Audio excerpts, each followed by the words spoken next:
Hey, everybody, and welcome to the Revel TA podcast. You're tuned in with David Daniels IV, who is the founder of DD4 Consulting, a people and culture consultancy that specializes in DEI, TA, and people business partnering. David, good to have you. Hi, thank you for having me. That was so awkward for me. I hate my own introductions. So I'm always like, ugh. But yeah, that's me. There's a little bit of acronym soup in there, which we can cover all of today: DEI, TA, Yeah, HRBPing. But before we jump in, where are you based and what are you working on? I am in New York City right now. Lovely New York City, the best city in the world, if you ask me. And right now, I am supporting my clients on pretty much anything and everything related to talent branding, DEI infrastructure, a strategy. How do we hire the right people? How do we find the right people? How do we train the right people? How do we cultivate a culture that makes our talent want to stay here and be excited about working here, and all things relevant to those existential business questions. Right on. What part of New York are you in? I'm in Kips Bay, so it's a few blocks east of the Empire State Building. Sick. The belly of the beast. Literally. I'm from upstate. A lot of folks in New York think upstate is Yonkers, but no, I'm like a mountains boy outside of Albany. True upstate. The real deal. Like Carhartt and Stanley before it was a TikTok trend. Oh, wow. Okay. Yeah. I've never actually been up there, but I have friends who have gone to school in like Syracuse and Albany and places like that. So, yeah. What is going on in New York City in terms of just like the work climate, hiring? What are you seeing boots on the ground? I mean, it's not great. I think similar to most of the country at this point, it's a kind of a bleak picture as far as people who have been laid off and are now fighting against that, trying to navigate a very difficult job market. I've seen people say that this is the most difficult job market that they've personally experienced since 2008. I was not working in 2008, but this is definitely the most difficult job market I've ever experienced, both as a consultant and as a job seeker myself. So I think it's a rough ride for people right now, but hopefully with the economy seeming to maybe be picking up a little bit or not, we'll see what happens in the next couple of months. Yeah, I think that's pretty true with what I've been hearing too. A lot of folks have likened it to Great Recession. I was coming out of school doing like some internships that were pipelining into like a career track that just kind of fizzled out during the tail end of the Great Recession, which is why I wound up driving a forklift and working in a hotel. But I've been talking with folks about underemployment and this idea of folks that have amazing skills, and millennials are just this get it done generation, and Gen Z is so scrappy as well. I think we're headed into an underemployment situation. I'm seeing a lot of folks that are getting these new roles, particularly in HR and TA, being folks that have 15, 20 years of experience jumping into manager, director level roles when maybe they've been a VP in the past, or even those directors and managers who are jumping back into IC roles. So we're seeing this crunch at the journey level, the meat and potatoes part of the org chart. What are your thoughts on that? I think it's just a sign of the times. I think especially with the mountain of layoffs that happened over the past couple of years, especially within tech, a lot of people are just quite simply desperate to work and not necessarily as tied to my title was this or my comp was this. I mean, if you were making, $300,000 and now you're making $0, you're probably more likely to take a job that pays you $100K versus saying, oh, I need to hold out for what I was making before, because that's probably less realistic these days. I think people are changing out of necessity, but then I also think that there's been kind of a mentality shift over the last few years, and that people, especially in the millennial cohort or the Gen Z cohort, are now less emotionally attached to sort of classical corporate ambition and wanting to climb the ladder and get to the highest rung possible. I think a lot of people post-COVID are now saying simply, I just want to feel okay in my life. I want to enjoy myself. I want to make enough money to pay my bills without necessarily breaking my back to be the best employee ever or to make it as far as possible. When I hear that, it makes me think of the phrase we've heard recently about a career lattice, not a career ladder. And there's something to be said for motivation and advancement in the traditional sense of how we play our role within organizations in the game of capitalism. Historically, titles higher up the org chart are aligned with higher compensation. Yes. But I think there's new ways of working, and more folks are balancing the skill sets that you can develop as a people manager and the tactical skills it takes to be the operator, the practitioner, particularly in HR. One of the new emerging trends I've seen in the last couple of years is a lot of folks like yourself who've gone out on their own. They've taken the leap. They've done the fractional thing, the Yes. consulting thing, the freelance thing, whatever name you want to call it. But tell us a little bit about your journey. Yeah. So I was in recruiting my entire career. When I started my career, I was one of the odd recruiters who got into it on purpose because you didn't really tend to hear that back then.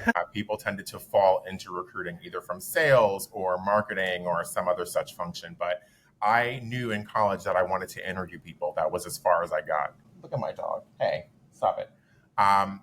Sorry. But that was all I knew about what I wanted to do. And so I figured, well, I can either be a talk show host or I can go into recruiting. And I know which sounds more likely or which sounds more realistic. So I went into recruiting. I was always at really small startups on very, quote unquote, scrappy teams. So even as a recruiter by trade, I was always having to wear multiple hats, as we say, in tech speak, which meant most of the time I was styled more so as an HR business partner than I was a pure recruiter. So I got exposure and experience doing a bunch of stuff like employee investigations and, employee relations work and succession planning and compensation planning and all of things that wouldn't necessarily be touched by an individual contributor recruiter, running DEI programs before we called DEI programs DEI, talent branding and things like that. So those experiences within the tech industry led me to go into consulting largely because I would be asked by friends or former colleagues to come to their companies and do a training on X, Y, and Z.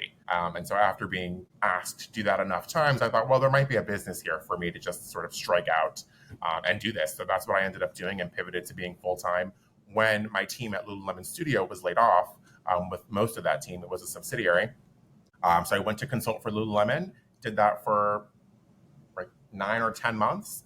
And then in that time also picked up other clients, some of the clients that I had prior to officially launching DD4 and some that are new. So, I've been excited just to be able to have the opportunity to continue to do the work since that's, what motivates me.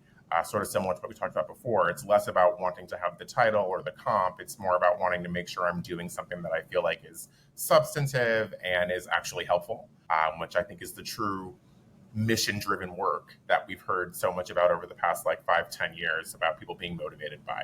I think that's the startup ethos. You jumped into a couple of different startups in your experience.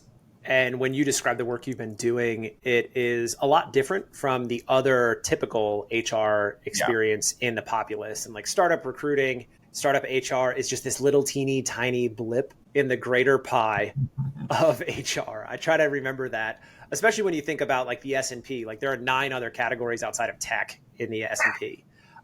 So it's really important to think about the work we actually want to do and the time we want to spend, because life on Earth is it's pretty short in the grand scheme of things. There's a lot of folks that probably have similar titles. I'm sorry. My dog is really, I'm so sorry. Okay, sorry. When you have a 1.5-year-old puppy, sometimes these things happen. It's so true. Being adaptable. Hey. So in terms of your experience with early stage companies, there's a lot of folks that are sharing similar titles that may not have that exposure to talent brand, DEI programs, analytics. Talk a little bit about how that helps you and your business be successful in the clients that you serve now that you've gone out on your own. Yeah, that's a great question. I think it kind of makes me an all singing, all dancing people and culture person versus having that more specific, regimented or segmented specialty, because I've had to work across the entire breadth of the function, which isn't normal or isn't common. I'm able to jump into projects that have to do with things like org design or, like I said, succession planning or performance management, which you wouldn't necessarily expect. Typically, you'd have to hire a bunch of different consultants to do that. But with me, it's kind of oh, he can do all of that. Okay, great.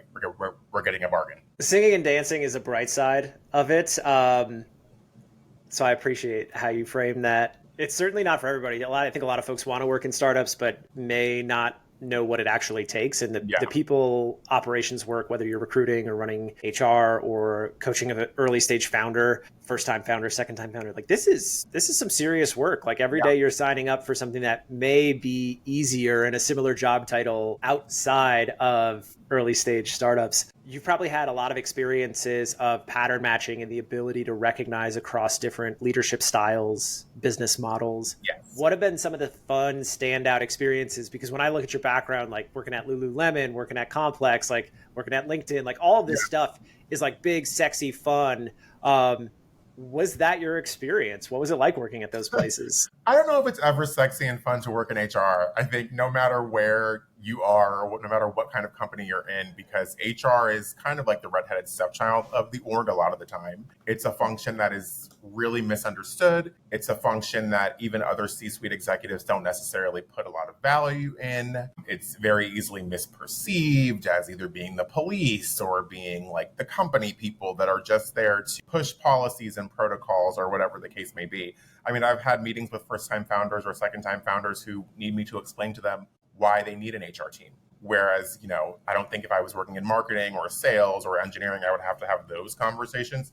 But I think that the fun part of it is that you get to help people understand and illuminate the reality of HR and people ops as a strategic operational function versus being, the office mom or the person who just writes the employee handbook and that's it, or the person who gets sent in to fire someone. I mean, there's so much more to it than that. And especially when you consider no company is able to run without its people, you need to have a culture that A, understands who's working at the company, B, understands what they're looking for, what motivates them, what retains them, what incentivizes them, and C, what doesn't, so that you end up, or you can put the strategy around not doing the wrong things for your people who you need. One of the things you mentioned you're specializing in right now with your consultancy is DEI infrastructure. Yes. How do you define that? Honestly, anything and everything related to how a DEI team is launched and operates and is maintained.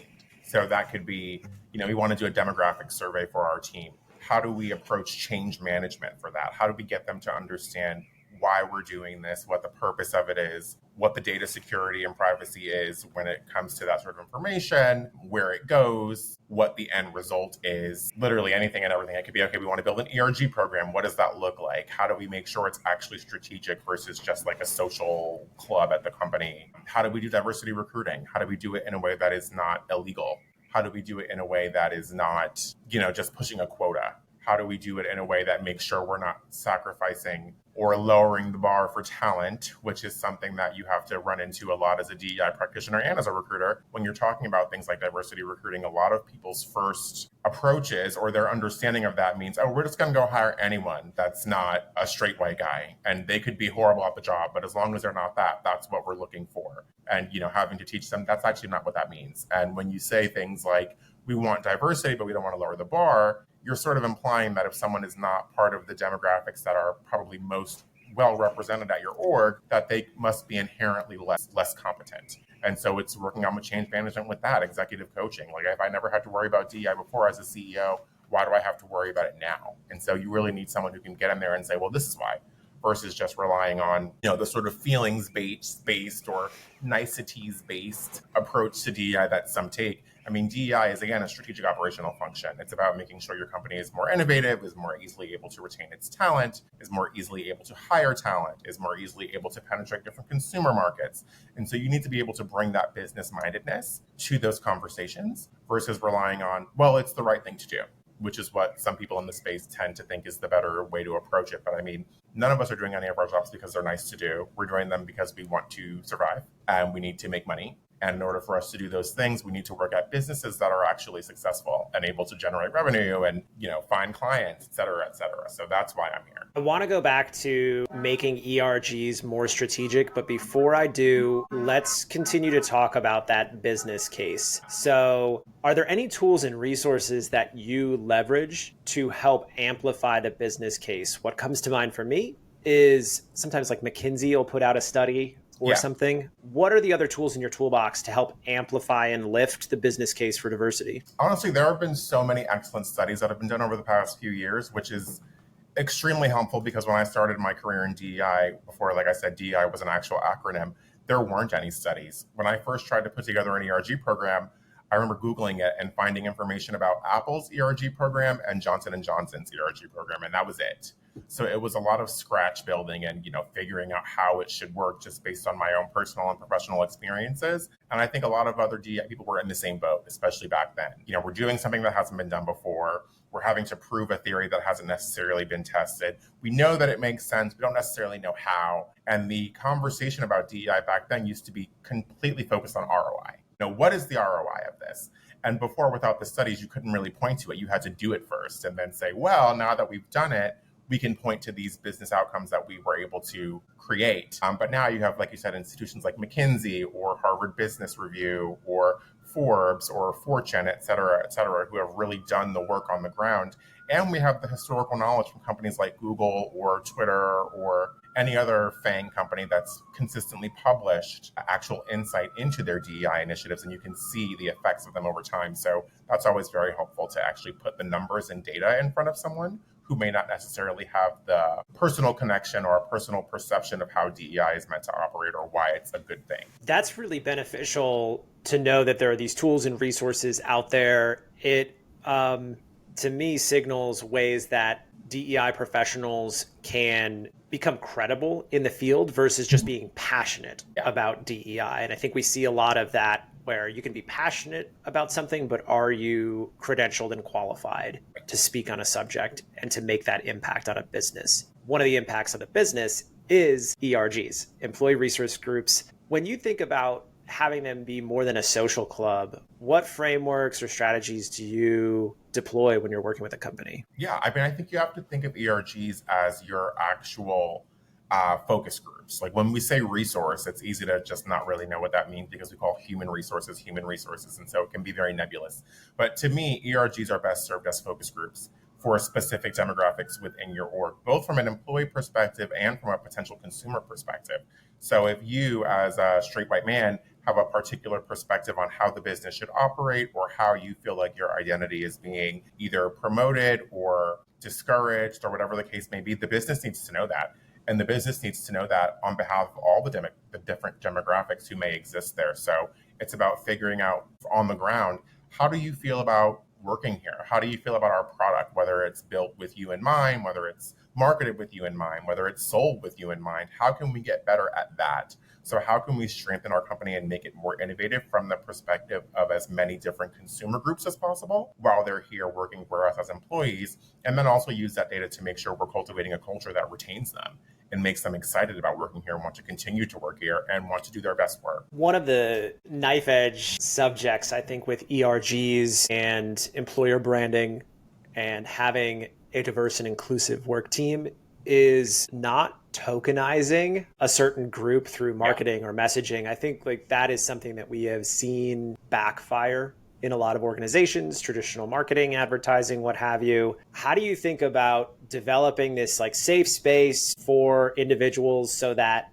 as they consider their next role as a candidate or applicant, there's that talent attraction piece, but also not tokenizing the same groups, the same individuals, particularly in a small company where there might only be 50, 100, 1,000 employees? Yeah, I think it's about being transparent, and I think it's about knowing your audience. When you look at the numbers, it's something like almost 75% of millennials and over 80% of Gen Z want to work for companies that invest in DEI. What that means is not necessarily that we want to work for companies that have already solved DEI. We want to work for companies that are investing in it. And that includes saying, hey, we haven't done this before. We're not really sure how to do it. We're starting our journey, and we want to be transparent about that. We will get it wrong at times, but we need our employees and our consumers to hold us accountable as we try to do something that hasn't been done before.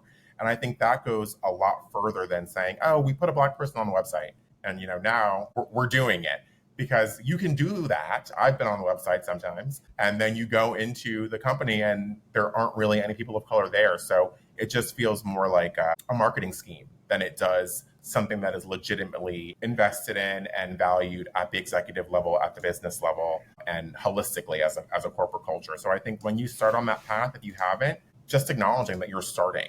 And so you're figuring it out as you go, and you're trying to make the right hires, and you're trying to audit your processes to make sure there is no discrimination versus saying, okay, like we have a DI person, that means we're doing it right. Because that's not necessarily true, but you got to start somewhere. 100%. 100%. What is your take on that marketing angle of companies publishing like a D&I report on their website? I mean, I think it's ultimately a good thing because it allows the public to hold these companies accountable, but a lot of the companies, Google's a great example, who really started the trend of publishing their DEI statistics, um, didn't really move the needle that far in all of the years that they published the statistics. So it's like you can say, oh, we're going to publish it and let you know that our employee base is 70% male and 2% Black and 3% Latin American Hispanic. But then if you publish the statistics the next year and you haven't really made any changes or meaningful gains in those spaces, it begs the question, well, what are you actually doing? And is it just you paying lip service by saying, okay, we're being transparent and that's it? Or are you backing up that transparency with actual strategy and actual investiture in terms of how you're actually operating, who you're hiring, what kind of processes you're putting together, and who they're meant to support? Yeah, I think that's a great line in the sand to say, here's where we're at. Here's our commitment to moving forward. One of the biggest errors, I think, is that idea that some HR organizations think there are like quotas to fill, or it's this zero-sum game. And that is probably the most frustrating part when pushing forward these types of initiatives or asking for budget, to have some sort of check to write to a talent partnership for a community group or organization that is populated by underrepresented individuals from certain demographics in the organizations we serve. I want to go back. You mentioned you're a DEI infrastructure consultant. I noticed you didn't say B. Why no B? That's a good question. I mean, part of my issue with the way that corporate DEI has sort of coalesced into an actual tangible function is that there is not a lot of consensus on what to call it, which I think in a way challenges the credibility of the function overall. And you saw this a bit with HR. You know, when I started my career, HR was called HR. And then it became people operations, and then it became people and culture. And now there are people who feel like HR and people and culture are two different functions. But with that said, you don't really see that anywhere else. So when you have DEI, which was like the initial acronym, and then you see companies sort of invest in their own creativity and say, oh, well, we're going to call it this, or we're going to call it this, or we're going to call it that. It makes it feel very esoteric, which I think can make it feel a bit silly, versus saying, I'm in marketing and I do marketing. You know what that means. But if I say, I work in Jedi, you might look at me strangely and feel confused, even though there's nothing wrong per se with having the acronym JEDI, which I know stands for justice, equity, diversity, and inclusion. But I think that one of the mistakes companies have made is not just simply saying, okay, this is what it is and this is what we're doing. To me, when you say DEI, you are implying justice, you are implying belonging, you are implying action orientedness, and you're implying all of the other things that you could create a letter for. But you're doing it, like I said, in a way that feels like you're just kind of invested in your own creativity versus wanting to stand up a function in a legitimate and understandable and like standard way. So legitimizing the function, you know, I see your point about removing the B. Sherm dropped the E. And I don't think there is inclusion or diversity and inclusion equity initiatives or infrastructure without equity. Right. Equity is the point. Right. So it begs the question, what's the point of dropping the E or dropping any particular letter? I think it speaks to the fact that, unfortunately, DEI has become a political issue. And so there are a lot of people or organizations whose approach to it is trying to account for the politicization of it. So it's saying, well, some people are uncomfortable with the concept of equity being used in this way.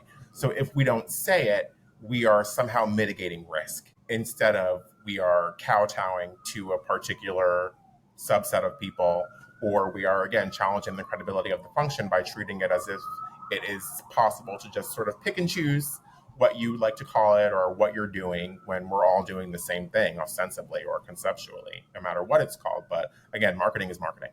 So why is DEI, DEI, DEIA, DEIB, JEDI, XYZ 1, 2, 3? It's kind of like, come on, guys, or come on, everyone, which is not gendered. So what would you say the goal is then? If we take all the acronyms, we take the naming conventions out of it, what are we really trying to do here as people operators right now? We are trying to mitigate the effects of bias in our processes, full stop, from the top down, whether that has to do with benefits, allocation, and administration, whether that has to do with corporate communications, whether that has to do with hiring, which is the thing that gets focused on the most, but is only one element of DEI, whether it's marketing collateral, whether it's pay parity and equity in that sense, compensation planning, succession planning, who's getting promoted, literally all manner. You're trying to mitigate the effects of bias and you're trying to cultivate a culture that is able to be as innovative as possible, hire as wide a swath of people as possible, and thus create a culture that has the widest holistic perspective possible, which speaks to the ability of companies that invest in DEI to more effectively target consumer markets. I always say this to people who ask me, if you don't have someone on your team who's gay and Black at the same time, you could not possibly effectively build a product for me, sell a product to me, or market a product to me. But the closer you get, the closer you get. And so even if you don't go hire a gay Black person, but there are no Black people or there are no gay people, and now there's one, you've expanded the perspective of your company. Therefore, you now have the ability to target another consumer demographic. Generally speaking, most CEOs will tell you they want to make as much money as possible. They want as many people as possible to purchase their products. So when you create or you develop an org that is homogenous and only has, one or two perspectives dominating the entire thing, who are you building the product for? It's not everyone. It's whoever's there. And so that's what we're trying to move away from, which has been the historical approach to building a business or hiring a team, especially in tech, even though it's a meritocracy, and figure out, how to do the opposite, which is create a true meritocracy, which cannot actually exist without equity. So that's why we're here. Yeah, meritocracy is a fascinating topic. I think Isn't it? Historically, meritocracy and the argument for it exists to protect and build a moat, to borrow a tech term, for those in power. Yes. How do you think about hiring based on merit, promoting based on merit, even thinking about how venture capital invests in Black founders? The percentage of venture capital investments into Black founded companies is embarrassingly low. So how do you think about reshaping how we think about meritocracy in an elite, motivated company that exists to deliver value to shareholders or investors? Yeah, well, I think that part of the purpose of DEI is to renegotiate the corporate relationship to privilege. If you have not done that, you cannot accurately claim to have a meritocracy because privilege is an advantage that is bestowed upon people based on things that they did not actually work for or they did not actually earn.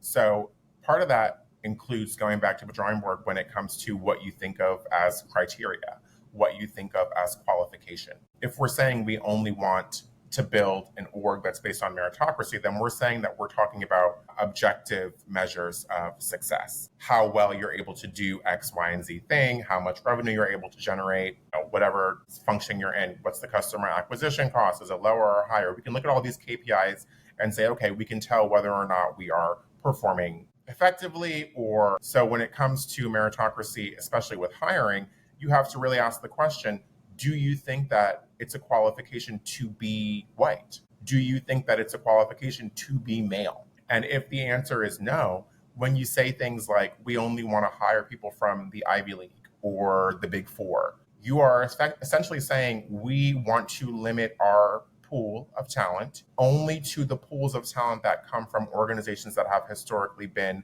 very skewed. So even if you're not conceptually saying, I only want to hire a white man, if you only want to hire from a certain set of schools and those sets of schools advantage white males in their application processes, and thus there are a lot more of them there than there are anyone else, you just said in a roundabout way, you think that the ideal candidate is a white male at least 60 or 70% of the time. So it's about really having those conversations and saying, okay, do you want someone from the Ivy League or do you want someone that is particularly intellectual? Because one doesn't necessarily imply the other. I think where you go to school, and I'm from New Haven, so I grew up in the shadow of Yale. I know Yaleys who I would not necessarily describe as intellectual, but I think that where you go to school says a lot more about your level of access and your level of opportunity than it does your level of competence. And whether or not you've worked at Facebook, for example, says more about your level of access than it does your level of competence. I've worked with people who come from companies you've never heard of, and yet in schools you've never heard of, and yet they're fantastic, they're stellar, they're change-making, transformative hires. But when you rely on the sort of old guard attitudes of qualification, you would never even speak to those people. because they don't check the boxes that are going to be more likely checked only by certain demographics. And it's like when you go back to the affirmative action ruling from however many months ago that was, it's centered on Harvard. Harvard's student body is like 6% Black. And comparatively, it's like 15% Asian.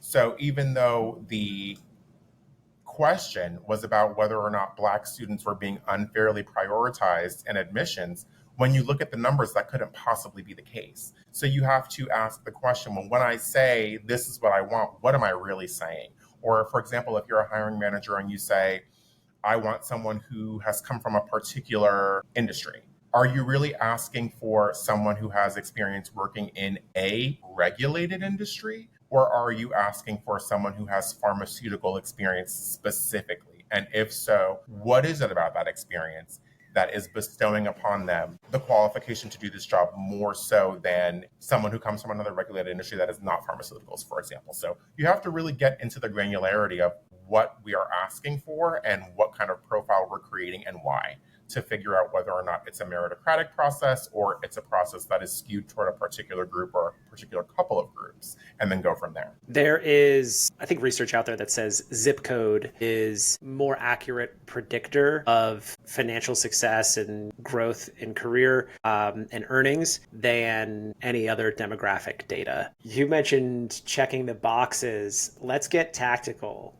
Well, before we get tactical, let's get strategic. The way you just articulated this is exactly how we need to see the evolution of the field as recruiters in how we communicate with hiring managers. We need to be strategic talent acquisition partners that have those conversations, that look at demographic reports of the team to see what groups are underrepresented and how we can move the needle in increasing diversity within the orgs we see, identify patterns, recognize and surface those biases that the data may show based on the hiring managers we serve. Yes. We are not here to take orders and say, yes, Mr. Hiring Manager, I'll go find you your big four. So A, that's the strategy. B, tactical. Okay, you're saying check the boxes. And what came to mind for me is sourcing. There are recruiters out there today in sourcing tools that are literally checking the boxes on search queries. And there are tools and softwares out there that leverage semantic search, such as Big Four, in a search query to return a list of candidates scraped from data that exists on the internet,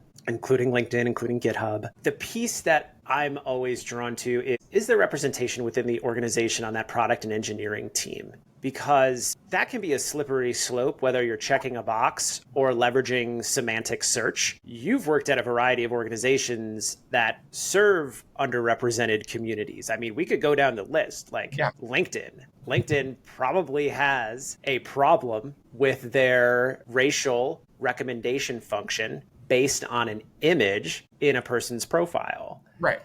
I know that's a big data point that a lot of these tools use to recommend candidates. General Assembly, an amazing organization to provide skills, training, and credentials to individuals who may not have access to an Ivy League education. Exactly. I mean, looking at even as historically fundamental as redlining on access to a mortgage, you have made a real impact in this world.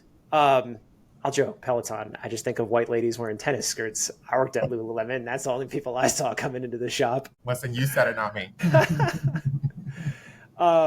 There's a great example. I think it was Apple's first iteration of one of their health apps, or it might have even been the Apple Watch, where they put out a health watch that didn't have menstruation tracking in the first version of the software. And it was like such a fail because you already mentioned it. It's like, if you want to make money, are you including all groups that you're going to sell your product to? There are so many examples of this throughout history, especially modern history, with this sort of over-reliance on technology that we have as a society today. The Xbox Kinect, if you remember that, the motion detector Xbox, where you could play the dancing games, or I played the dancing game. I'm sure there were other games you could play.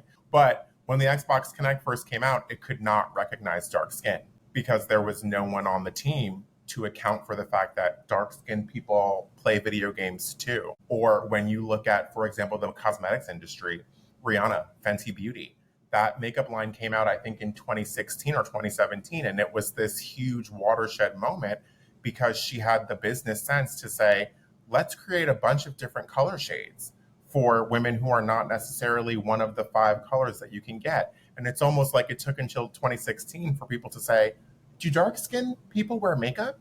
And you would think it wouldn't have taken so long, but that is definitely the effect of companies that are, again, skewed toward one or two demographics. They're not necessarily thinking about those things when they create products. And so they create products that don't take into account those different groups. We're seeing this now a lot with AI.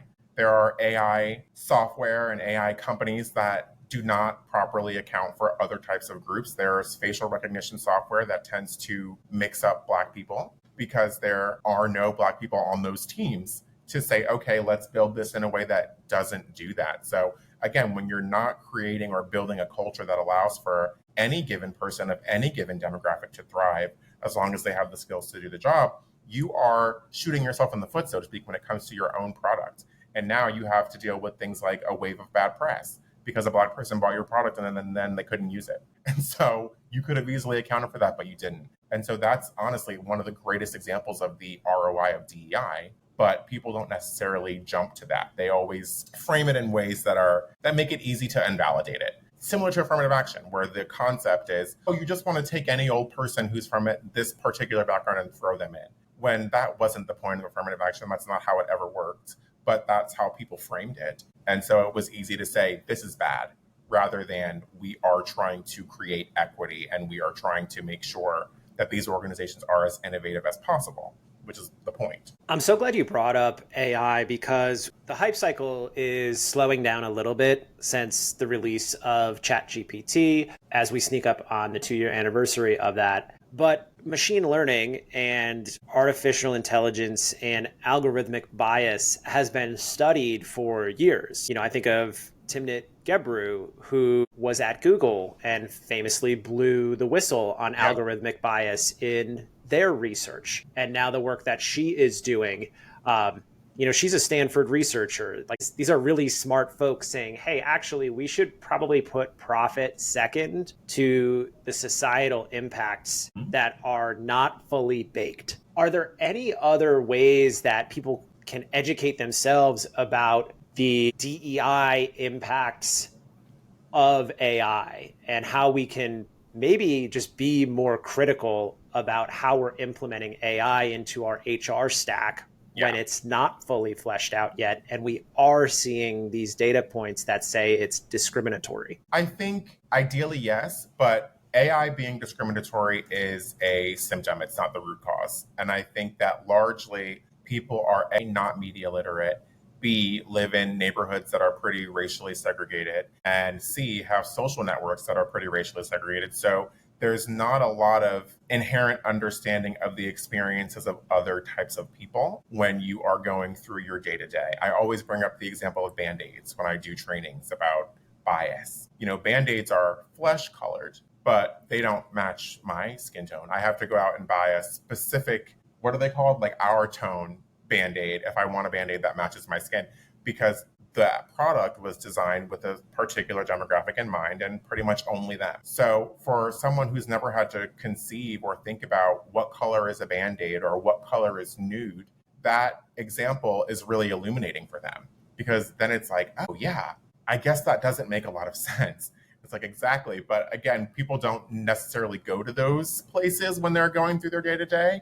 And it really takes someone like a DEI person to come in and tell them for it to be right. So I wish that people would be self-educational about it. I don't know how likely that is, maybe more likely today than ever before, but it takes a lot of self-education to really figure out how the world works. Even for practitioners like myself, I wasn't born socially conscious. I had to learn. I have to learn all the time. I have to unlearn all the time. There are things that I still don't know, and there are probably things that I'll never know, same as any of us. But we have to commit to the continuous evolution and the continuous learning and the continuous want to do better. And it goes back into the idea that DEI is there to create quotas in hiring.